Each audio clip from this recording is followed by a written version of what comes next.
Hi, and welcome back to Focal Point AFR Talk. I am Brian Fisher. Number to call is 888-589-8840.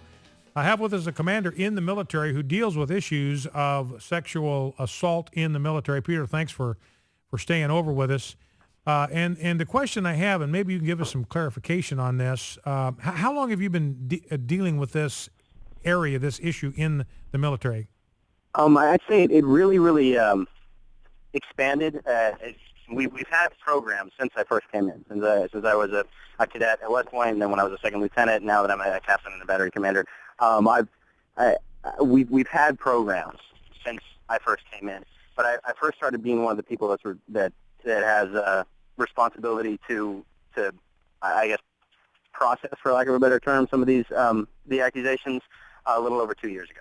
Okay, now let me ask this question: Have you seen any tendencies in the last couple of years? I'd say there definitely is a tendency to take this significantly more seriously in the last 2 years. That's just without a doubt. Every commander that I know, and I have plenty of my friends who I went to school with and I've been with who are captains right now, who all are in the same boat. And Odierno has flat out said this is the number one priority, more than anything else, more than training, more than anything else. The number one priority is addressing the problem of sexual assault and sexual harassment in the military. Now, let me ask you this question. Let me ask this question, Peter, and if you're not free to sort of comment on this, obviously one of the reasons you have male on female sexual assault issues is because you have males and females serving in uniform together, obviously for a long period of time in the same geographical space, serving very near each other in barracks and all that kind of stuff. And I don't know exactly how to ask the question, but, this is now priority one. And my observation as a civilian would be, look, if we weren't trying to socially re-engineer the military into some kind of a laboratory of gender equality, we wouldn't have to be dealing with the number of cases of sexual assault that we have. How would you respond to that? It's a good assessment. I'm not going to say I agree or disagree, but I would say that you probably have a pretty decent assessment there. One thing I would like to say about that is the Army reports sexual assaults in greater numbers, partly because they define it so minutely. Whereas if you went to a college and you looked at people who are similar age groups, similar demographics, men and women from 18 to 22 make up the majority of the Army, and they also make up the majority of people on college campuses. If you were to give the type of definition to sexual assault that the Army uses, you would be outraged and never want to send your kid to college, because the Army puts all sexual assaults, when they report numbers, everything from tapping someone's, an area they shouldn't, all the way up to forcible rape. Those are all reported as sexual assaults. And the reason the Army does that is because they understand that even something small can lead to something larger if it's not addressed and squashed immediately. And let me ask you this, Peter. I mean, it seems to me that that's going to have an effect on recruitment, frankly, if the word gets out among potential recruits, look, this is absolutely zero tolerance. You might think what you're doing is innocent, but you're going to get written up for it, and you could get in big trouble for it. Your military career could sort of get flagged before you ever get started. I would wonder if some guys, I just don't know if the military is for me.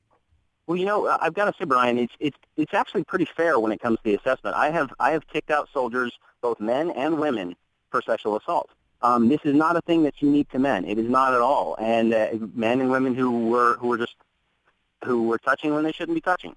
Okay, let me ask you this question.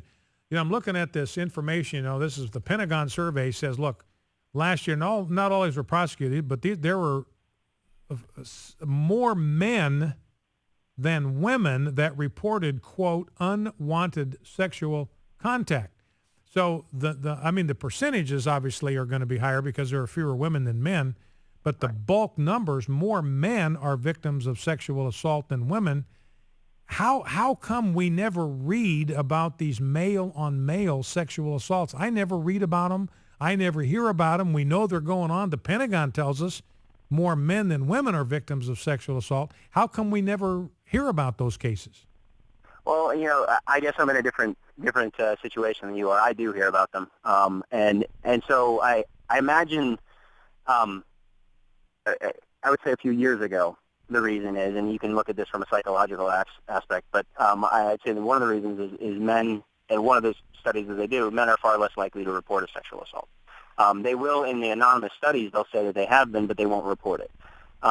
And part of that is because I think in general in society, not just the military, but in general, there's still a stigma behind a male being sexually assaulted and then reporting it. Mm-hmm. As opposed to now, I think we're becoming more accepting of females reporting sexual assault and saying, hey, we need the response when a female reports sexual assault is, what can we do to take care of this female? What can we do as a society? What can we do to ensure justice is sought? Men tend to not think that that's the case for them. I know when we talked about it, when men said, I would feel that, that I was lesser of a person, that I was weak, that I allowed this to happen to me, and they don't want to report that. And that's a societal issue. I think that's across the board. I think you'll find that in college students. I think you'll find that in just young people straight out of high school. It's just something that if people are horsing around and doing sophomoric activity, they're less likely to report that because they don't want to be seen as the guy who makes things worse. And it's just, the Army comes from our society. It's a cross-section of our society. Now, Peter, you've been working in this area for a couple of years. So when you came on board or started focusing in this area anyway, this was after the repeal of open homosexuality in the military had already gone into effect in about 2011. Right, just a couple of months after. So just a couple months after. But you've been around people who were still working in this area of military discipline before you came on board. What are you hearing from them, maybe even off the record, about what has happened to male-on-male sexual assault since open homosexuals have been allowed in the military? Have they seen an increase in male-on-male sexual assault? Again, this is just coming from my experience, but no, I've not actually seen an increase. I'm not saying that it doesn't happen. I haven't seen any notable statistical identifiable increase. Now, have you witnessed or have you been a part of the actual prosecution? Like we just saw this high-profile court-martial of General Sinclair on sexual misconduct charges, very high-profile, very visible. Right. Have you witnessed or have you been a part of prosecuting a male for the rape of another male in the military? No. And that's something that would be taken far above my level. When it comes to something like forcible rape, not sexual assault, which again, the people that I've kicked out for it, it's been a lower level thing. It's been like you were talking about earlier, groping and things like that. We've separated and kicked out people for that. Yes, I've been part of that, but male on male rape, no. That would be something that would be completely taken out of my hands, put in the hands of the Criminal Investigation Division. There would be a full-on court-martial, and that would be something that would involve the post commander, who would be at least a 2-star general. I see. Those are taken extremely serious, and they're remarkably rare. I would say I would compare our population to any other population with similar demographics, and say that the sexual assaults are much more rare in the military than they are in any other group. And one last question. The concern would be, because of the desire on the part of the commander-in-chief to mainstream homosexuals, the press from the homosexual lobby to treat homosexuality as a benign and healthy alternative to heterosexuality, that, I don't know how to put this exactly, but that they would be maybe more reluctant for adverse public relations purposes to prosecute a male for the same kind of sexual offense against a male, but if a male committed the same offense against a female, they'd be far more likely to make an issue out of that. Do you see any of that or any evidence of that? Of the officers that I have worked with, I have never seen anyone who would treat a male differently than a female when it came to accusations, whether they're accuser or the accused. I don't think I've ever seen anything like that. Mm-hmm. I will say, when you're talking about including or things since the repeal of Don't Ask, Don't Tell, the problem that some people in the military had with this had more to do with the problem of attraction, and that was the same thing that was brought up, and I don't think enough, when it came to the integration of women into some of the more combat-oriented specialties in the military.